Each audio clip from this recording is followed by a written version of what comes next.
Magnetometras yra prietaisas skirtas magnetinių laukų stiprumui ir krypčiai matuoti. Jis plačiai naudojamas įvairiose srityse, įskaitant geofiziką, archeologiją, aplinkos stebėseną, infrastruktūros inspekcijas, karinės ir saugumo užduotis. Magnetometrai, tvirtinami prie dronų, yra ypač naudingi, kai reikia efektyviai ir tiksliai inspektuoti didelius plotus ir aptikti mažus objektus. Pavyzdžiui, nustatyti minų ar bunkerių vietas. Prieš kelias dienas atlikome tyrimą. Nuvažiavę į pasirinktą plotą, paruošėme droną ir magnetometrą skrydžiui, o taip pat į skirtingą gylį buvo užkasti 23 objektai, kurių dydžiai ir medžiagos buvo skirtingos. Susiplanavus misijai, susirinkome mums dominančio ploto duomenis. Skrydžio misijos metu buvo fiksuojami užkastų objektų magnetiniai signalai, o tikslios jų vietos buvo pažymėtos lentelėje su juodomis geometrinėmis figūromis.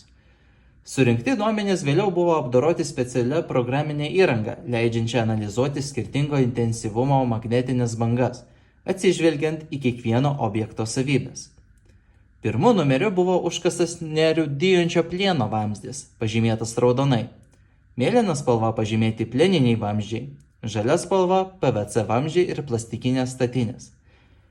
13 numeriu buvo užkastas gelžbetoninis vamzdis, o oranžinė spalva pažymėti tie patys PVC vamzdžiai ir plastikinės statinės, tačiau jau su vandeniu. Bandymų metu magnetometras sėkmingai atpažino gelžbetoninius, nerūdijančio plieno ir plieninius vamzdžius, tačiau prastai aptiko PVC ar plastikinius objektus. Tai paaiškinama tuo, kad magnetometras veikia remiantis metalo savybėmis, kurios sąveikauja su magnetiniais laukais.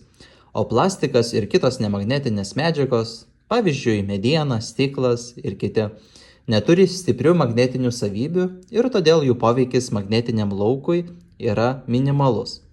Magnetometras geriausiai aptinka feromagnetinius metalus.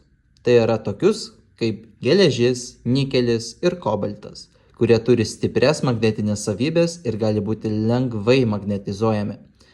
Feromagnetiniai objektai esantis arti magnetometro sukuria reikšmingą vietinio magnetinio lauko pokytį, kurį magnetometras lengvai aptinka.